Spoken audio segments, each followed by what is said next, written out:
Naunawa ni Maria, mga minamahal, na yung makaulayaw mo ang mahal na Panginoon, na masumbungan mo ang kanyang banal na presensya, ay ang pinakamataas na dako sa balat ng lupa. Palakpakan natin, mahal na Panginoon. Pinakamataas na dako, mga minamahal. Kapag nasa paanan ka pala ng Diyos, nakaulayaw mo kanyang banal na presensya, ang iyong kalagayan ay nasa pinakamataas na dako. Palakpakan natin ang mahal na Panginoon.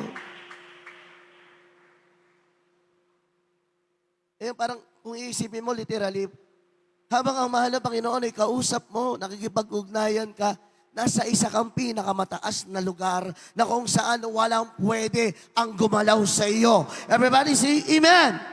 Ganun yun ang naramdaman ni Maria. Kaya nga na makaharap niya ang mahal na Panginoon, makaulayaw niya, mapakinggan niya ang salita ng Diyos mismo na galing sa bibig mismo ng mahal na Panginoon, kinalimutan lahat ni Maria. Palakpakan natin ang ating mahal na Panginoon. Si Marta, yung kanyang iniisip na mataas na dako, yung mapaghanda niya yung mahal na Panginoon na makakain, ganyan kadalasan ang tao sa sanlibutan. Kaya nga, kapag pinag-usapan natin, mga minamahal, yung mga bagay na tinuturing ng mga tao dito sa sanlibutan na mataas na dako, mga minamahal, madali nating makuunawaan. Kasi yung mga bagay na itinuturing ng mga tao dito sa sanlibutan na matataas na dako, kayamanan, kapangyarihan, position, fame, money, power. Yan lang naman. Wala nang iba, mga minamahal. Para sa mga tao sa sanlibutan, iyan ang pinakamataas na dako. Everybody say, Amen. Kaya kung nasaan, nandoon yung mga kayamanan, nandoon ang mga tao, naghahabulan. Pilit, gustong marating yung lugar na kung saan nandoon ang maraming pera, na kung saan nandoon ang mataas na posisyon, na kung saan nandoon na sila'y makikilala, magkakaroon ng pangalan dito sa lupa dahil ang inaakala nila, yun ang pinakamataas na kalagayan. Everybody say, Amen? Kaya nga, pinipilit ng sanlibutan ito, yung mga tao na patuloy na gumawa ng pangalan Patuloy na magpakilala para maipakita na sila'y may kakayanan, para maipakita sa mundo na sila'y mayroong narating, mga minamahal, para maipakita na sila'y nasa mataas na kalagayan. Everybody say, Amen. Yan ang prinsipyo ng mga tao sa sanlibutan. Kaya ginagawa nilang lahat para sila'y makilala kung ano-ano nang ginagawa ng tao para magkaroon ng pangalan dito sa sanlibutan, para mapansin, mga minamahal. Para malaman ng iba na sila'y nasa mataas. Para malaman ng iba na sila'y may kapangyarihan dito sa lupa, mga minamahal. Iyan ang pagkakaunawa ng mga tao sa sanlibutan. Everybody say, praise the Lord. Ngunit, ang buong katotohanan, mga minamahal, ano man ang narating ng tao sa sanlibutan, mataas na posisyon, popular, may kayamanan, may kapangyarihan dito sa lupa. Kung wala si Kristo sa kanilang buhay, walang kabuluhan. Palakpakan natin ang ating mahal na Panginoon. Walang kabuluhan yan.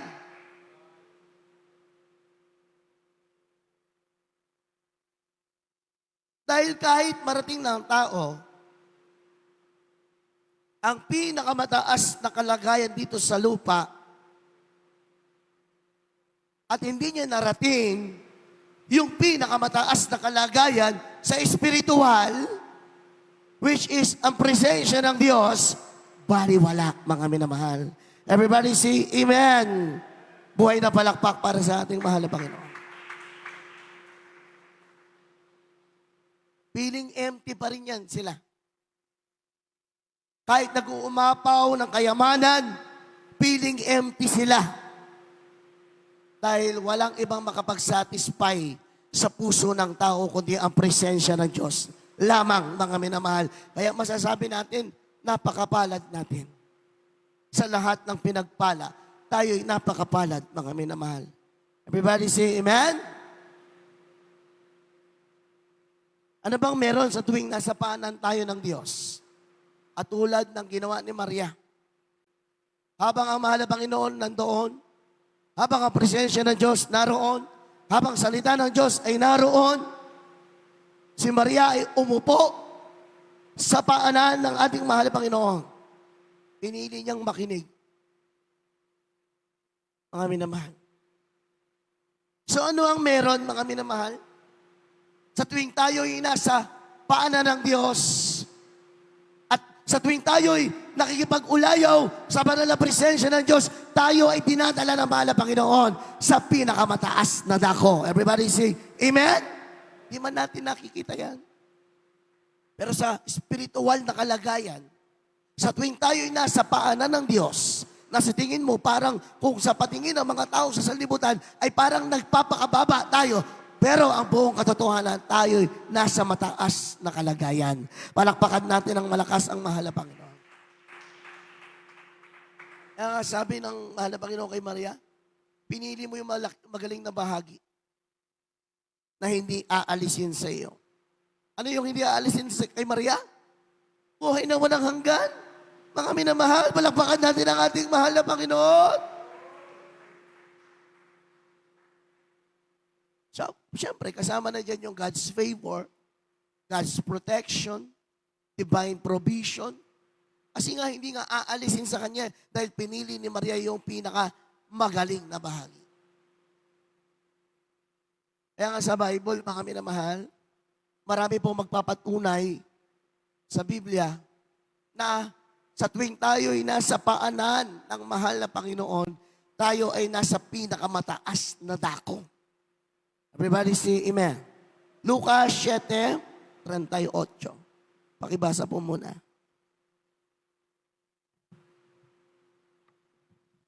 Sa aklat ng Lucas 7:38. At nakatayo sa likuran sa kanyang mga paanan na tumatangis ay pinasimulan niyang dinig ng mga luha ang kanyang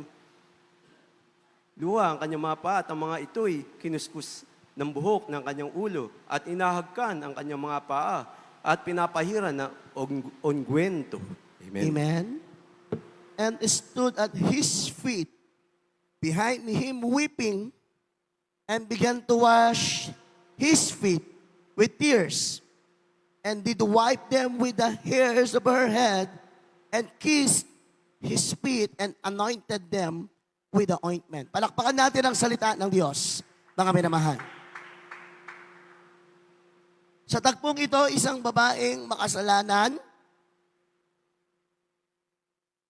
nang kanyang malaman na ang mahal na Panginoon ay paparoon sa bahay ng isang Pariseo upang maghapunan kasama ang mga alagad, dali-dali siya nagpunta doon, mga minamahal. At nang makita niya ang mahal na Panginoon, habang siya'y nasa likuran ng mahal na Panginoon, hindi na mapigilan ng babaeng makasalanan na yon yung pagluha. Everybody say, praise the Lord. Bakit hindi mapigilan ng babaeng iyon? Ang sabi ng Biblia, siya'y tumatangis habang siya'y nasa likuran ng mahal na Panginoon. Bakit? Hindi mapigilan. Nandoon ang presensya ng Diyos. Kapag naroon ang presensya ng Diyos, makaramdam ka ng kapatawaran sa iyong mga kasalanan. Pakiramdam mo, nililinis ka ng mahal na Panginoon sa iyong karumihan. Kaya nga iyak nang iyak yung babae. Wala pang sinasabi si Kristo. Wala pang ginagawa ang mahal na Panginoon. Pero nung nandun na siya sa likuran ng mahal na Panginoon, hindi niya mapigilan ang umiyak. Nararamdaman niya na ang kapatawaran, ang pag-ibig, ang kalinga ng mahal na Panginoon. Everybody say amen. So nung maramdaman ng babae yun, ano yung ginawa niya?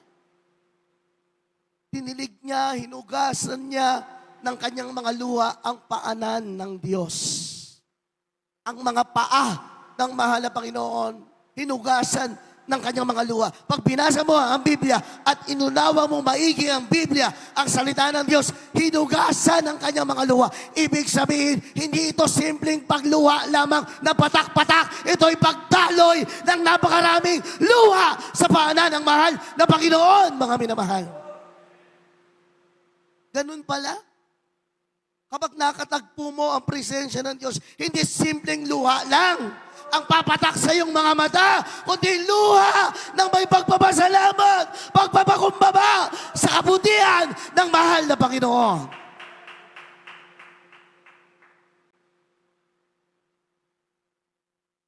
At hindi siya naglabas ng basahan para punasan ang paa ng mahal na Panginoon. Yung kanyang buhok mismo, ang kanyang ikinuskos sa paanan ng ating mahal na Panginoon. Everybody say amen. At pagkatapos, ang babaeng ito, isang babaeng marumi sa kanilang kapanahunan. So, hindi ito masasabing isang babaeng mayaman. Kaya nga naging ganun yung kanyang hanap buhay. Pero, nung naramdaman niya ang presensya ng Diyos, nung nakatagpo niya ang mahal na Panginoon Jesus, yung kaisa-isang kayamanan na mayroon siya, yung mabangong pabango, mamahaling pabango na ungkwento, ibinuhos niya sa paanan ng mahal na Panginoon nang walang pag-aalinlangan. Ganoon ang totoong nakakatagpo ang mahal na Panginoon. Masasabi mong totoong nakatagpo mo ang Diyos kapag binabago ng Diyos yung puso mo. Nawawala ang pag-ibig mo sa mga material na bagay. Nawawala ang pag-ibig mo sa sanlibutan kapag totoong nakatagpo mo ang presensya ng Diyos. Pag binasa natin yung buong chapter, sabi ng mga Pariseo at alagad, anong ginagawa ng babaeng ito? Sayang. Dahil mamahalin yung pabango eh. Ang sabi nila, sayang naman. Pwede yung ibenta para maibigay sa mga dukha. Pero ang sabi ng mahal na Panginoon sa kanila, nang ako'y pumasok sa inyong tahanan, hindi nyo hinugasan ang aking mga paa. Nang ako'y pumasok sa inyong mga tahanan, hindi nyo inanoint ang aking ulo ng langis. Ang babaeng ito, sa kanyang ipinakitang pag-ibig sa akin, napatawad ang maraming kasalanan. Palakpakan natin ang ating mahal na Panginoon. Everybody say amen? Yung babae, totoong nakatagpo niya yung presensya ng Diyos eh. Naramdaman niya. Kaya yung puso niya hindi nanghinayang. Kung anong mayroon siya, ibinigay niya sa paanan ng mahal na Panginoon. Kasi totoo na nakatagpo niya ang presensya ng Diyos. Yung Pariseo, si Simon, andun ang presensya ng Diyos, pero hindi totoong nakatagpo niya. Bakit? Kinwestiyon niya eh. Sayang, wag. Ibenta na lang sa mga dukha. Ang sabi nga ng mahal na Panginoon, ang mga dukha, lagi nariyan yan. Ako, minsan nyo lang makasama. Palakpakan natin ang ating mahal na Panginoon. So makikita natin dito na yung babae, nakarating siya sa mataas na dako sa espiritual. Saan yung pinakamataas na dako? Sa paanan ng mahal na Panginoon. Everybody say amen? Bakit natin nasabing narating niya yung mataas na dako? Samantalang nasa paanan siya ng Diyos. Pag pinag-aralan mo yung highest place dito sa mundo, yan yung isang lugar na kung saan naroon lahat ng gusto mo. Everybody say amen. So ano gusto ng babae? Mapatawad ang kanyang mga kasalanan at malinis ang kanyang karumihan. Natagpuan niya ba sa paanan na Jesus? Natagpuan niya. Palakpakan natin ang ating mahal na Panginoon. Kung mag-aralan natin ang buong chapter, hindi lamang natagpuan ng babae yung highest place. Ni-restore ng Diyos. Ni-restore ng Diyos yung kanyang pagkatao. Binalik ng mahal na Panginoon yung kanyang nasirang dignidad. Napakahirap ng buhay na isang tao ka, sirang-sira ka sa mga tao. Mahirap mabuhay ng ganon. Pero yung babaeng ito, ganon ang kanya naging buhay. Pinangdidirihan siya, pinag-uusapan siya, iniiwasan siya, mga minamahal. Dahil nga sa uri ng kanyang pamumuhay. Pero nung nakatagpo niya ang presensya ng Diyos, doon sa paanan ng mahal na Panginoon, lahat yon binalik ng mahal na Panginoon. Palakpakan natin ang ating mahal na Panginoon. Binalik ng Diyos yung kanyang nasirang buhay, ginawang maayos ulit. Mga minamahal.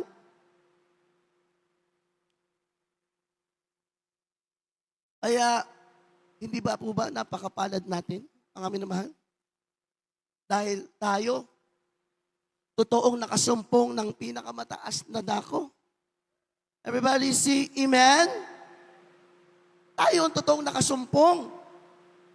Bisan tinitingala natin yung mga taong nasa posisyon dito sa sanlibutan ito. Bisan napapabilib pa tayo. Dahil ito yung narating nila. Ito yung nirepresent nila. Pitpit nila yung bandila ng ating bansa. Kaya tinitingala natin sila. Pero hindi mo alam, ikaw ang nasa pinakamataas na dako. Everybody say Amen? Kaya, huwag tayo mainggit sa mga tao sa sanlibutan. Ano man ang kanilang narating, ano man ang kanilang napuntahan sa buhay, ano man ang mga napasyalan nilang mga iba't ibang magagandang lugar dito sa mundo, mga minamahal. Kasi para sa mga tao, yan ang mataas na dako eh. Yan yung mataas na kalagayan, yung marating mo lahat ng mga bagay na gusto mo. Makamtan mo lahat ng mga bagay na ninanais mo, pero hindi alam ng tao lahat yan, panandalian. Everybody say, praise the Lord. Kaya kung pagbabasihan po natin ang Biblia, mga minamahal, hindi Eiffel Tower ang pinakamataas. Ang dami kayo nangangarap dyan. Sa Paris, ang dami nangangarap na tao makarating dyan, makapagpalitrato. Dahil mataas yan, tower na yan. Pero para sa mga tao sa salibutan, isa yan sa pinakamataas na dako. Kasi pride yan eh. Pag nakarating ka doon, maipakita mo sa mga kaibigan mo na narating mo yung mataas na tower sa Paris, pride yan. Para sa tao sa libutan, yan yung mga matataas na dako katulad ng Burj Khalifa sa Dubai. Isa sa pinakamataas na tower na building sa buong mundo, mga minamahal. Yan ang prinsipyo, yan ang ganyan lamang ang pagtingin ng mga tao sa sanlibutan. Na kapag narating nila yan, napakamahal po dyan. Milyon ang halaga kapag papasok ka sa Burj Khalifa. Dahil may restaurant dyan, may hotel po dyan, milyon ang halaga ng isang gabi lamang. Kaya ngayon mga nakarating na tao dyan, tingin nila sa sarili nila, ang taas nila. Pero ang katotohanan, sila yung mababa sa paningin ng mahal na Panginoon. Everybody say amen? Minsan yung Mount Everest, pinipilit akyatin niya ng maraming atleta. Dahil pinakamataas na bundok sa buong mundo. Dahil ang iniisip nga nila, yan ang pinakamataas na bundok. At kapag sila nakarating doon sa pinakatuktok, tagumpay sila. Pero panandalian lang lahat ng mga bagay na yan. Everybody say amen? Pero yung iba, position naman ang kanilang itinuturing na highest place. Yung mga CEO ng mga kilalang kumpanya, ang tingin nila sa sarili nila, nasa mataas sila. Everybody say, praise the Lord. Pero mga minamahal, ang totoong pinakamataas na dako, pinakaligtas na lugar, pinakapayapang lugar sa paanan ng ating mahal na Panginoon. Palakpakan natin ang ating pinakamamahal na Panginoon. Tayo bang lahat nakarating na sa pinakamataas na dako? Nakarating na. Palakpakan natin na malakas ang mahal na Panginoon. At hindi lang minsan, maraming beses na, mga minamahal. Di lamang natin na-appreciate sometimes. Kasi parang nagiging routine na lang. Parang pakiramdam natin, ganun na lang ulit. Pero di natin alam, malaki ang impact sa ating spiritual na buhay. Every time na tayo nasa paanan ng Diyos, nasa paanan ng mahal na Panginoon, every time na encounter natin ang banal na Espiritu ng mahal na Panginoon sa ating buhay, malaki ang impact niyan sa ating paglilingkod, mga minamahal. Everybody say amen? So ano nangyari doon sa babaeng makasalanan? Nakamit niya lahat ng kanyang inaasam-asam. Bagong buhay, bagong pagkatao, kalinisan ng kanyang karumihan. Everybody say praise the Lord. Saan niya natagpuan? Sa paanan ni Jesucristo. Malakas na palakpak po mga minamahal para sa ating mahal na Panginoon. Matthew chapter 9, verse 20 up to 22. Pakibasa po. Mateo 9, 20 hanggang sa 22. At narito, isang babaeng inaagasang may 12 taon na at lumapit sa kanyang likuran at hinipo ang laylayan ng kanyang damit sapagkat sinabi niya sa kanyang kalooban, kung mahipo ko man lamang ang kanyang damit, ay gagaling ako. Datapat paglingon ni Jesus at pagkakita sa kanya, ay sinabi, anak, laksan mo ang iyong loob. Pinagaling ka ng iyong pananampalataya at gumaling ang babae mula sa oras na iyon. Palakpakan natin ang ating mahal na Panginoon. Everybody say amen. Ano ang nasumpungan ng babaeng nagdurusa ng maraming taon? Ano nasumpungan niya nung siya'y nasa paanan ng Diyos at hinipo niya yung laylayan ng damit ng mahal na Panginoon? Kagalingan po. Instant healing. Palakpakan natin ang mahal na Panginoon. Everybody say amen. Hindi lamang instant healing. Nung siya'y nagpatira pa sa paanan ng Diyos, inabot niya yung laylayan ng mahal na Panginoon. Hindi lamang instant healing. Dahil kung pag-aralan mo ang buhay ng babaeng ito, naubos na lahat ng kanyang kayamanan sa pagpabagamot. Ngunit hindi siya gumaling. So ano yung nasumpungan niya? Kalutasan din ang problema niya. Everybody say amen? Matagal niya ng problema yun. 12 years na siyang dinudugo. Walang makapagpagaling sa kanya. Alam niyo po ba ang buhay ng babaeng ito, bago niya marating yung pinakamataas na dako, siya po ay, kasi nung Old Testament po, yung sakit ng babaeng ganyan, na dinudugo, para sa mga tao nung Old Testament, para sa mga Hudyo, yan po ay unclean. Masakit yon, mga minamahal. Yung ituring kang marumi, dahil sa iyong karamdaman, unclean po ang turing sa kanya na mga Hudyo. Iniiwasan po yan, yung babaeng may ganyang karamdaman. Pag-aralan mo ang Biblia, Old Testament. At ano man ang hawakan ng babaeng yan, hindi na rin hahawakan ng ibang tao dahil para sa mga tao, marumi na rin. Ganoon. Ganoon po kasakit yung pinagdadaanan ng babaeng ito emotionally. At hindi lang emotionally, physically din, 12 years nang dinudugo, mga minamahal. Yan yung buhay niya. Subalit, isang araw, nang malaman niyang paparating ang mahal na Panginoon sa kanilang lugar, pagamat siya po'y hinang-hina, pinagsumikapan niya. At ang sabi ng babae ito, mahipo ko lang ang laylayan. Bakit laylayan lang? Mga minamahal, bakit hindi sinabing balikat ng mahal na Panginoon o kamay ng mahal na Panginoon ang mahipo ng babae? Bakit laylayan lang? Dahil nandoon sa laylayan ang paanan ng Diyos, nandoon ang kasagutan sa kanyang mga kinakailangan, mga minamahal, sa paanan ng Diyos. Everybody say amen. So, nasumpungan niya. Nasumpungan niya yung kagalingan sa kanyang sakit. Nasumpungan niya yung kalutasan ng kanyang problema. Nagkaroon siya ng kapahingahan sa kanyang kaluluwa at nagkaroon siya ng kapayapaan sa kanyang puso at isipan. Everybody say amen? Saan lahat yan? Sa paanan ng Diyos na kung saan ang pinakamataas na dako.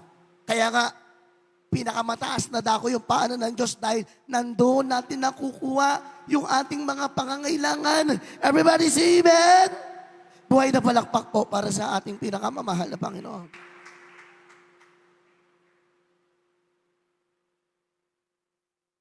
Sa paanan ng Diyos, mga minamahal, sa tuwing tayo lalapit, sa paanan ng ating mahal na Panginoon, hindi na po natin kailangan magpanggap na tayo'y malakas o matagumpay.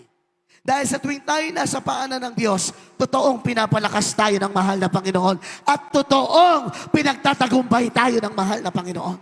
Every time na tayo ay nasa paanan ng mahal na Panginoon at nakikipag-ulayaw sa kanyang banal na presensya, totoo na lumalakas ka. Hindi mo kailangan magpanggap na malakas. Yung mga tao sa sanlibutan, makita mo yung matataas ang posisyon, ang gagaling magsalita. Pero lahat yan nagpapanggap na malakas. Dahil isang araw, kahit sino pa sila dito sa mundo, kapag dumating ang mabigat na pagsubok o mabigat na problema, silang lahat mabubuwal. Bakit? Wala sila sa pinakamataas na dako. Palakpakan natin ng malakas ang mahal na Panginoon, mga minamahal. So kapag nasa paanan ka ng Diyos, hindi mo kailangan magpakita na ikaw ay malakas. Totoong malakas ka. Malakas ka, matatag ka sa mga pagsubok, sa mga problema, mga minamahal. Everybody say amen. At sa tuwing tayo lumalapit sa paanan ng Diyos, hindi na natin kailangan pasanin yung mga problema natin mag-isa. Sa tuwing lumalapit ka sa paanan ng Diyos, yung mga pinapasan-pasan mo, pinapagaan ng mahal na Panginoon. Everybody say amen. Ganun na nangyari sa Biblia.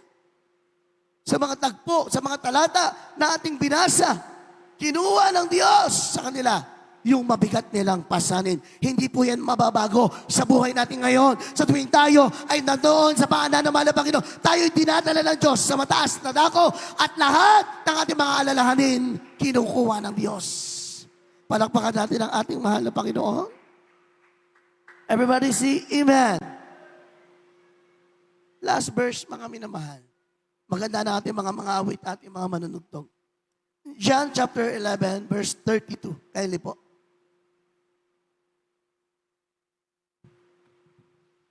Sa aklat ng 1:11-32. Si Maria nga, pagdating niya sa kinaroroonan ni Jesus at pagkakita sa kanya, nagpatira pa kanyang paanan at nang sinabi sa kanya, Panginoon, kung ikaw ay sana'y narito, hindi sin ay hindi namatay ang aking kapatid. Sa 43, tsaka 44,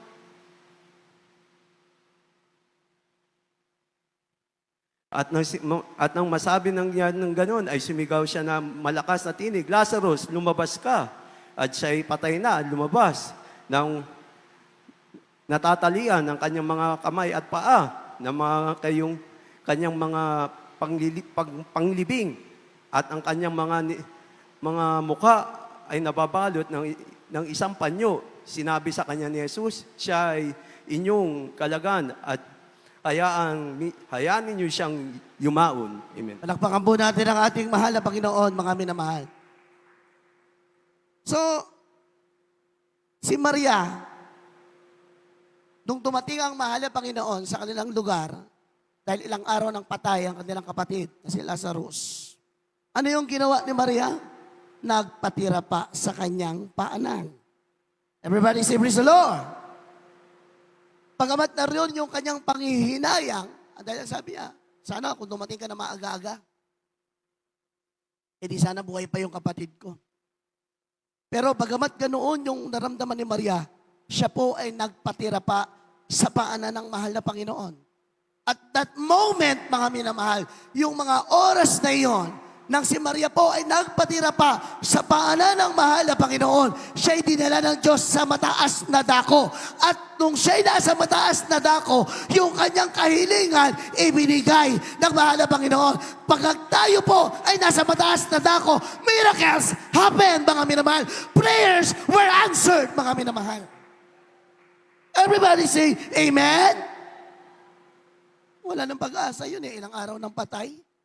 Pero nung siya'y nagpatira pa sa paanan ng mahal na Panginoon, dinala siya ng Diyos sa mataas na dako at nag-start kumilos ang kapangyarihan ng Diyos. Ganoon din yan. Ganoon na ganoon yan sa paglilingkod natin, mga minamahal.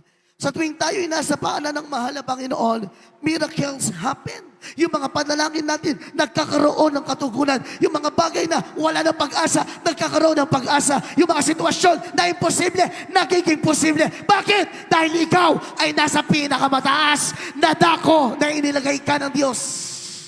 Sa tuwing tayo nasa paanan ng mahal na Panginoon. Kasi minsan nakala natin parang ganoon lang eh. Parang walang impact, parang walang nangyayari. Hindi, ayan, 4 na talata na yan sa Biblia.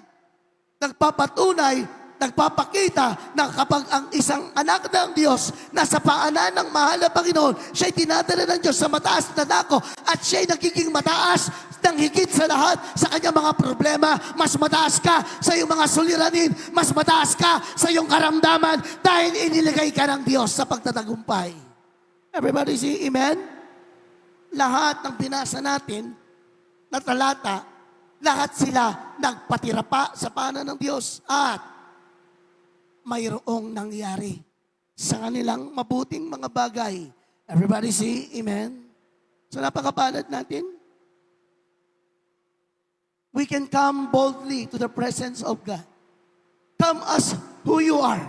Hindi mo na kinakailangan na maging magaling ka pa. Hindi mo na kinakailangan na maging matalino ka pa para lang lumapit ka sa paanan ng Diyos. Hindi. Lumapit ka sa mahal na Panginoon, sa kanya paanan kung ano ka ngayon, kung sino ka ngayon, mga minamahal.